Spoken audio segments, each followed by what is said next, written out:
Hello friends, welcome back to our channel Simply Ari. Online basic fabric painting workshop வந்து April 16 start பண்ணுறோம் morning batch. So இந்த கிளாஸில் 5 different style of பெயிண்டிங்கை 5 different ஃபேப்ரிக்கில் எப்படி பண்ணுறதுன்னு பார்க்க போகிறோம். ஸோ இந்த கிளாஸ் பற்றின டீட்டெயில்ஸ் தெரிஞ்சுக்கிறதுக்கு ஸ்க்ரீனில் தெரிகிற நம்பரில் காண்டாக்ட் பண்ணுங்கள். அண்ட் உங்கள் சப்போர்ட்டோட நம்ம சிம்பிளி ஆரியில் புதுசாக ட்ரேசிங் புக் லான்ச் பண்ணுறோம்.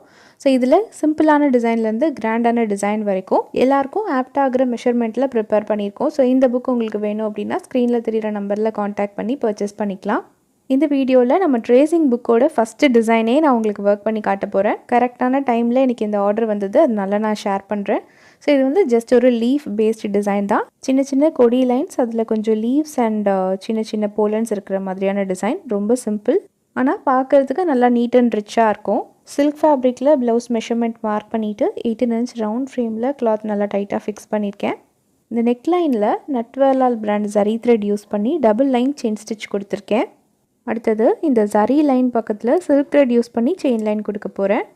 சில்க் த்ரெட்டில் டபுள் ஸ்டாண்ட் எடுக்கிறேன். இந்த ஜரி லைனுக்கு பக்கத்துலேருந்தே த்ரெட் எடுத்துகிட்டு ரிவர்ஸில் ஒரு சின்ன லாக் ஸ்டிச் போட்டுக்கலாம். நம்ம ஷோல்டர் லைன் ட்ராப் பண்ணியிருக்கோம்ல, கரெக்டாக அந்த லைன்லேருந்து எடுத்து ஸ்டார்ட் பண்ணிங்கன்னா ப்ளவுஸ் ஸ்டிச் பண்ணும்போது நீட்டாக இருக்கும். So double line silk thread வச்சும் செயின் ஸ்டிச் கொடுத்துட்டு பார்க்கலாம். ஸோ சில்க் த்ரெட் வச்சும் double line chain stitch complete பண்ணியாச்சு. இப்போ இது பக்கத்தில் சுகர் பீட் வச்சு ஒரு லைன் ஸ்டிச் பண்ண போகிறேன். இதுக்கு நான் ப்ரிசோ பிராண்டில் இருக்கிற டல் கோல்டு சுகர் பீட் எடுத்திருக்கேன். இந்த ஷோல்டர் லைன்லேருந்து கொஞ்சம் கீழே இறக்கி நம்ம த்ரெட் எடுத்துக்கலாம். கிளாத் கலர்லேயே இருக்கிற நார்மல் மிஷின் த்ரெட்டில் சிங்கிள் ஸ்டாண்ட் எடுத்திருக்கேன். ரிவர்ஸில் ஒரு சின்ன லாக் ஸ்டிச் போட்டு வச்சுக்கிறேன். அயன் நீடலில் சுகர் பீட்ஸ் லோட் பண்ணியிருக்கேன். இப்போ இந்த த்ரெட் செயின் லைன் பக்கத்துலேயே 2 சுகர் பீடாக வச்சு நம்ம ஸ்ட்ரெயிட்டாக ஸ்டிச் பண்ணிக்கலாம்.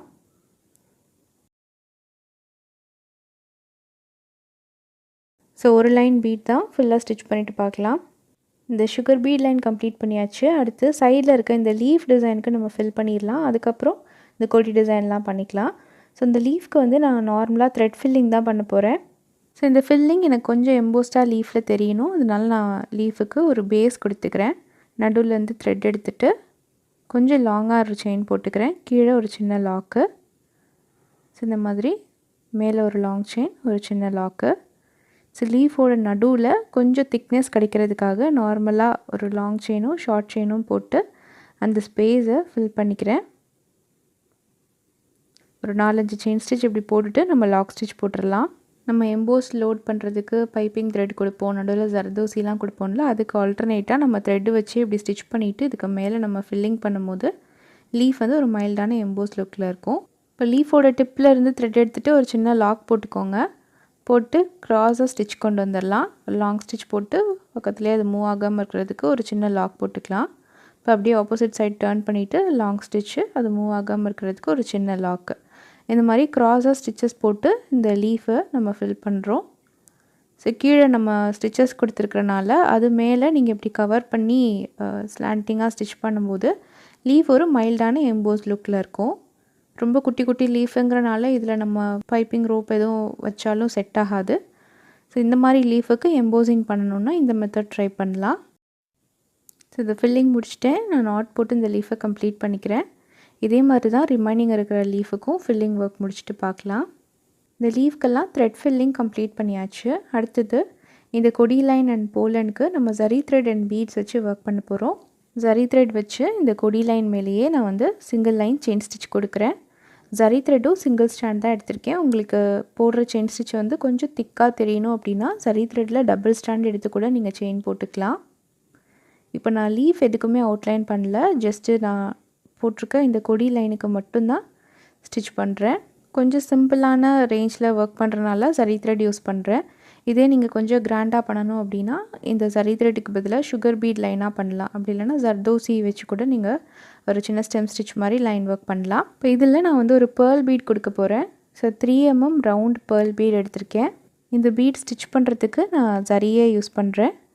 இந்த லூப்புக்குள்ளே பேர்ல் பீட் கொடுத்து அது பக்கத்துலேயே ஸ்டிச் பண்ணிவிட்டு அதுலேருந்து எடுக்கிற லூப் வச்சு இந்த பேர்லை அப்படியே லாக் பண்ணிக்கிறேன். ஸோ இது வந்து சிங்கிள் பீட் லாக் அப்படின்னு சொல்லுவோம். ஸோ இந்த அடுத்த போலன் நம்ம ஸ்டிச் பண்ணும்போது ஆல்ரெடி போட்டிருக்க இந்த செயினுக்குள்ளேருந்தே த்ரெட் எடுத்துக்கலாம். அப்போ தான் கண்டினியூவேஷன் நல்லாயிருக்கும், நடுவில் கேப் இல்லாமல்.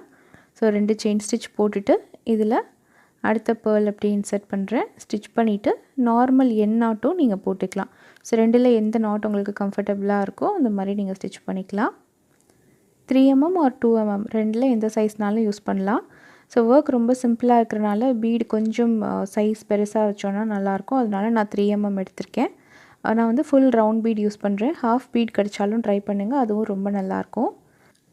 ஸோ ரேண்டம் டாட்ஸ் அங்கங்கே மார்க் பண்ணியிருக்கோம்ல, அதுலேயும் இந்த 3 mm பேர்ல் பீடு வச்சுக்கலாம். இல்லைனா இதுக்கு ஆல்டர்னேட்டாக நீங்கள் சுகர் பீட்ஸ் கூட ஸ்கேட்டராக இருக்கிற மாதிரி வச்சிங்கனாலும் நல்லாயிருக்கும். இந்த லீஃபுக்கும் நான் ஜரி த்ரெட் வச்சே அவுட்லைன் பண்ணிக்கிறேன். ஸோ ஆல்ரெடி நம்ம போட்டிருக்க அந்த செயின் லைனுக்குள்ளேருந்தே த்ரெட் எடுத்துக்கலாம். நம்ம இந்த அவுட்லைன் கொடுக்கும்போது தான் லீஃபுக்கே ஒரு ஃபுல் ஃபினிஷ்டு லுக் வரும். ஸோ கரெக்டாக ஷேப் மாறிடாத மாதிரி அவுட்லைன் போட்டுக்கலாம். ஸோ டிப்பில் சின்னதாக ஒரு ஷார்ப்னஸ் கொடுத்துட்டு டர்ன் பண்ணோன்னா லீஃபோட ஷேப் வந்து நல்லாயிருக்கும். ஸோ முடிக்கும் போதும் கரெக்டாக அந்த செயின் லைனுக்குள்ளே கொண்டு வந்து நாட் போட்டோன்னா நமக்கு நடுவில் எங்கேயுமே கேப் வராது. இதே மாதிரி அந்த ஃபுல் கொடி அண்ட் லீஃப் எல்லாத்துக்குமே நான் அவுட்லைன் ஒர்க் முடிச்சுட்டு பார்க்கலாம். ஸோ இந்த டிசைன் நான் இப்போ ஃபுல்லாக கம்ப்ளீட் பண்ணியிருக்கேன். சேம் ஒர்க் தான் ப்ளவுஸோட பேக் நெக் அண்ட் ஸ்லீவ் பார்டரில் வரும். ஃபுல் ப்ளவுஸ் கம்ப்ளீட் பண்ணதுக்கப்புறம் முடிஞ்சதுன்னா நான் இந்த பிக்சர் உங்களுக்கு ஷேர் பண்ணுறேன்.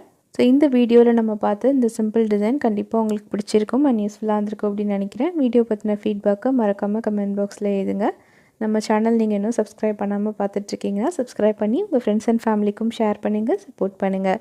நெக்ஸ்ட் ஒரு சூப்பரான வீடியோவில் மீட் பண்ணுவோம். அது தென் டேக் கேர். பாய்.